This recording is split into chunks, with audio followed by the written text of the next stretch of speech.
Josh Frydenberg, first to you. What's wrong with the government trying to tighten up the 457 visa system if there is still at least a little room for improvement in its management?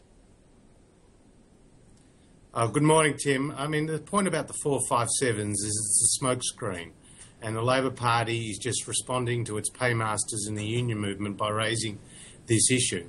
The fact is that the doctors and the nurses and the engineers and the accountants that come to Australia under 457s actually grow our economy. They fill gaps in our skills base, and so they're an important part of our immigration system. And I find it, quietly strange that the Labor Party is raising this issue, particularly after they oversaw a 50% increase in the people coming to Australia under 457s in the last year. And just in January of this year, when Chris Bowen was still the Immigration Minister, he said there were no problems with the 457s, and we know that there's only been one successful prosecution for abuse under the 457s by a restaurant in Victoria. So I cannot understand why the Prime Minister is raising this issue other than for a bit of a domestic political boost. Joel Fitzgibbon, is there a problem with this system, and if so, what is it? Well, first of all, to pick up on what Josh just said, of course the government believes the skilled migration program is important as well, and no one knows that better than me, representing a mining electorate. And we, as he pointed out, we've had more 457s than John Howard ever had. But we did inherit a system with some problems. I see Brendan O'Connor, the Minister, has outlined again this morning, painted a picture which gives us a better idea about what those problems mean, including, of course, the evidence that wages in some of these sectors are going down. If you understand the simple basic rules of supply and demand, you have to come to the conclusion something's not right there. We'll continue to support the 457 visa system, but we'll also make sure it's not being watered and that Australians aren't fairly missing out on employment. Isn't the Prime Minister's rhetoric, though, to say that at least in the past the system has been out of control, a great overstatement on what the statistics tell us about the 457 visa system? Well, it appears to me that she's been vindicated by the evidence now being presented by the Minister. I think the Australian people would expect her to act and act swiftly if there was any suggestion whatsoever that these were jobs being taken at a time when no Australians were available, but rather taken at the expense of Australians.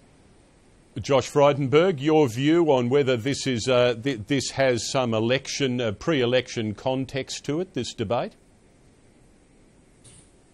Well, it does in terms of solidifying the support of the Labor Party and the union movement coming back together as they come to fight an election campaign. That's what this is all about, Tim. It's not about getting the best outcome for Australian businesses and for Australian workers. It's actually just about showing the union movement that the Labor Party can talk tough. And in this case, they've chosen the wrong target because the 457s have been a particularly successful program that was started under the Howard government, has continued under this government. And, a minute to midnight in the context of the election campaign, the government is raising issues that are just not there. Joel Fitzgibbon, we've got to an unusual situation here, haven't we, where at least in terms of this debate, Tony Abbott, the opposition leader, is playing the, if you like, the human rights card almost on this, and certainly the economic card. The Prime Minister is playing the tough card and appearing to be further to the right. Where's all this taking us? Well, there's nothing too human about the way Tony Abbott has continued to demonise refugees fleeing for their lives from unstable countries. But the best way to ensure the 457 visa system works well, has a positive economic effect and has the support of the Australian community is to make sure its rules are robust. And I understand that the recommendations for the cleaning up of this scheme came from the department itself. So in other words, it's not about politics, Tim. This is the department identifying problems in what is a very, very important visa class. Want to turn, if we can, briefly to Western Sydney and the visit there by the Prime Minister. First, Joel Fitzgibbon, are you at all uncomfortable? I mean, you're not an MP for Western Sydney. You're in the Hunter as you join us today. Are you at all uncomfortable with the very particular focus on one part of our country that we're seeing in the last few days from the Prime Minister? Oh, the only thing that brings me discomfort is the extent to which the media has now gone into election mode, and it's going to be a long election campaign if that's the starter's gun.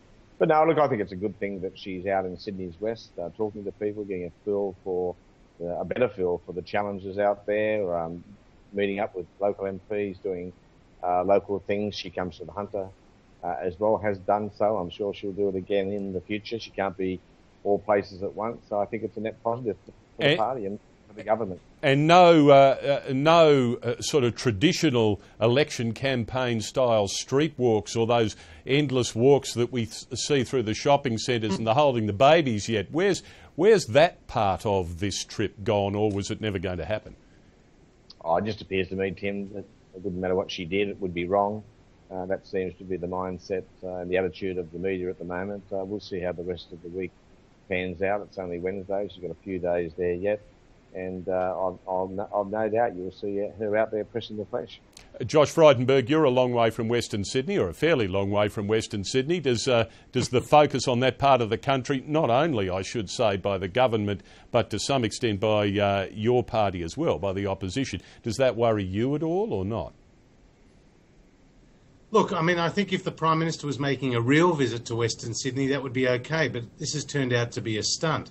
And when the Prime Minister called an election for 225 days in advance on September the 14th, she said people would be able to determine what was the time for governing and what was the time for campaigning. This is clearly a campaign stunt where she's not really meeting real people in Western Sydney. And they want answers. They want answers to their infrastructure problems, and we are providing that through the Coalition's commitment to support for the WestConnex project, an important infrastructure project. We are listening to their concerns about cost of living.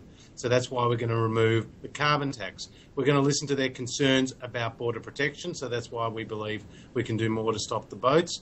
And then we're going to listen to their concerns about law and order, which is something that they've been talking a lot about. And we're going to try to improve funding for the AFP and the Australian Crime Commission for Customs. Would you believe, Tim, that under the Howard government, 60% of all cargo coming into this country was actually inspected?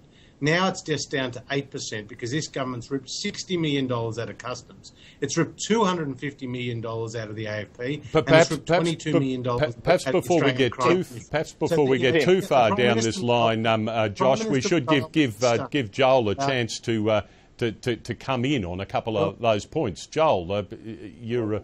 Tim, Josh has got the lines down pat. Too many fibs there to address them all. But he suggests... I mean, the Prime Minister's been down beside the serious issue, John, talking about her transport infrastructure plan. She's been to see a disability services outfit. She's been out to see the Wanderers. Sport in Sydney's West is God and loved out there, and sports funding is important. She's done many things, but Josh's test is that it hasn't been a real visit, a real policy-focused visit, until she's walked down Main Street. I mean, there's just no common sense in that, Tim. Joel, just to finish, a question to you both, but first to you, Joel. You make this point that you think the Prime Minister is locked in some sort of negativity warp where everything that she does is interpreted negatively. Is it really that bad for Labor, or is it partly of your own making? Well, I saw Paul Murray criticise her for walking in one door and straight to the elevator. I mean, who knows what the circumstances were at that particular point. He says that she should have wandered right and, you know, and shaken a few hands. Well, we don't know what the circumstances were at the time. He doesn't know either, but it's just a small example of the media zeroing in on the negatives rather than focusing on the very positive things she's doing and saying out there. Josh Frydenberg, to close, do you think, there's an obvious answer, I guess, from your side, but do you accept that at the moment at least some of the grief that the Labor government and Julia Gillard are getting is really just a kind of rush of negativity? Well, at the bottom line is that the Australian people can't take the government seriously because they're a house divided. I mean, you've got nearly half the caucus members wanting to support Kevin Rudd, and he's stalking the Prime Minister every day. And I'm sure the games will begin next week when we turn up in Parliament. I mean, you talk about the 10 Labor seats that are held in Western Sydney with a margin under 10%, nearly to a person, they're all with Kevin Rudd. So it's hard for the Australian people to take the government seriously on policy terms when it can't even get its internal house in order. And that's more than a distraction. That's bad news for Australia, Tim. Tim, can we just quickly turn to the Liberals? They're in the wake of a leadership crisis in South Australia, in the middle of one in Victoria, and they're literally having a leadership showdown, the Conservatives, in Darwin as we speak. Now let's be serious. And it was safe as houses federally. Houses divided. Joel. Okay, Joel, you raised that point, but you, of course, as whenever we get to leadership, are a person who really would know what's going on inside federal Labor caucus. Seeing as we've raised it, are you ruling out again any murmurs about leadership in Labor caucus at the moment? I am, Tim, a person who knows exactly what's happening within the Labor caucus in Canberra, and I tell you what's going on. Absolutely nothing. Except talking about policy, our plans to progress the country.